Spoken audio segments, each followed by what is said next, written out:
In the previous video, we saw an overview of glycolysis, and we looked at each of the reactions and thought a little bit about the chemistry that was happening as we convert glucose all the way to pyruvate. In the next couple of videos, we're going to pick a couple of these reactions and think more critically about what's going on in the reaction, how the chemistry happens, and then we'll look at the structure of the enzyme and talk about how the enzyme is able to facilitate this process. So in this video, we're going to focus in on the very first step, which is the conversion of glucose to glucose 6-phosphate. This is catalyzed by one of two enzymes, hexokinase or glucokinase. Each of these enzymes catalyze the same reaction, but the difference is the substrate specificity. Glucokinase is much more specific and can only use aldohexoses as substrates, whereas hexokinase is much more liberal in what it will accept as a substrate. It can use most hexoses as substrates, but it binds them with much lower affinity. So let's start off by coming up with a predicted mechanism for how this reaction has to work. Let's start this off by quickly reminding ourselves how condensation reactions work. Okay, so you'll recall that condensation reactions can happen between an alcohol and a carboxylic acid. And the idea is that our nucleophile alcohol makes a bond with the carbonyl carbon, forcing electrons to move up to this oxygen. At this point, we have a positive charge on the original oxygen on the alcohol. But the problem is that it can't stay there because otherwise we would re-break the bond that we just formed. So we shift the position of the positive charge by moving a proton from that alcohol onto what used to be the carboxylic acid. This creates a second tetrahedral intermediate, but now the positive charge has been transitioned onto the oxygen of the original carboxylic acid, which allows us to reform our carbonyl, and when that happens, we break the bond between carbon and this oxygen, resulting in water and an ester. If you're not comfortable with that chemistry, I certainly encourage you to go back and review your previous notes. The reason I went over this is because this is really the same type of chemistry that happens in this first reaction.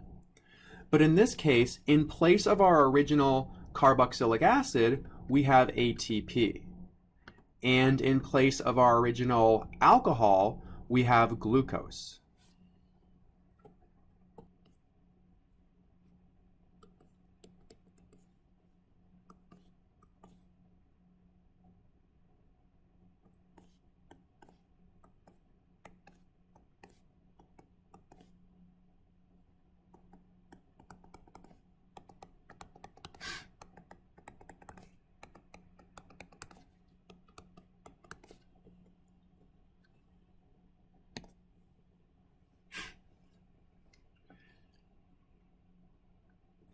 So in this case, I've shown ATP abbreviated where I'm showing two phosphates coupled to AMP.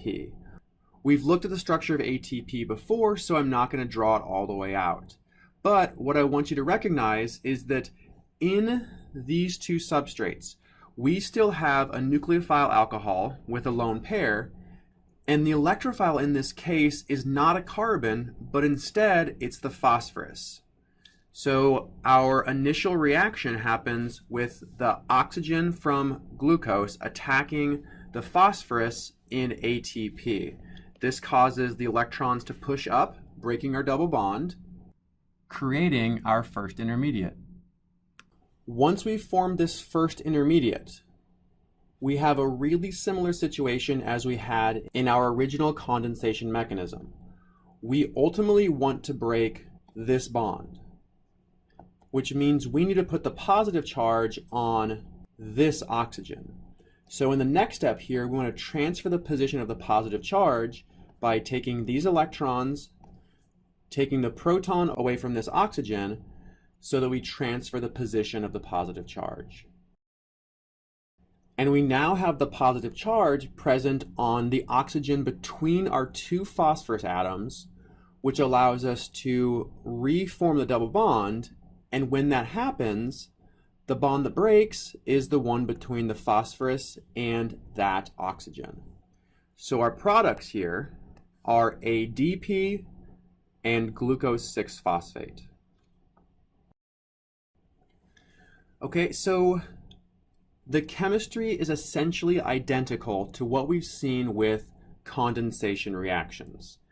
The molecules are bigger, but remember, in these mechanisms, the only things that really matter are the atoms that are actually part of the reaction. The rest of the things are just redrawing what you've already drawn and making sure that you can track the atoms. Okay? So, with this in mind, understanding this mechanism, the things that we are looking for in the active site of an enzyme are, number one, a place for both glucose and ATP to bind. So we need to have the substrate binding sites for both of these molecules. We're also looking for these two molecules to be positioned in a way that the 6th carbon of glucose is in close proximity to the 3rd phosphorus in ATP. So let's go ahead and look at the structure of glucokinase so we can understand how all of this comes together in the active site of the enzyme. So what we're looking at right here is the 3-dimensional structure of the enzyme glucokinase. I have it colored by secondary structure, so our alpha helices are in orange and our beta sheets are in purple. You can kind of see that it forms this clamp, which we'll look at in more detail in the next video.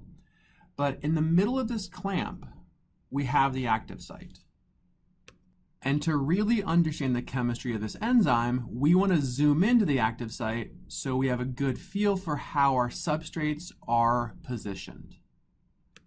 In this image, I have the carbons of glucose highlighted in light blue, the oxygens are always in red, and then the carbons of ATP are shown in yellow, phosphorus atoms are shown in orange. So let's first go ahead and zoom in even further and look at the interaction between glucose and the enzyme. What I'm showing here are all of the hydrogen bonds that occur between glucose and one of the side chains of the enzyme. You see there's a lot of them here. Each oxygen makes a very specific interaction with the enzyme. That's important in the specificity of this enzyme for the molecule glucose. If all of these hydrogen bonds aren't formed, we have a weaker binding site, therefore a lower affinity between the enzyme and the substrate. So let's go ahead and change our attention now into the ATP binding site. So we'll look at how ATP can interact with the enzyme. And what we're looking at now are all of the hydrogen bonds that are forming between ATP and our glucokinase enzyme. We see a couple interactions between the ribose and the enzyme, one interaction between the nucleic acid base and the enzyme, and a lot more that are present between the phosphates and the enzyme.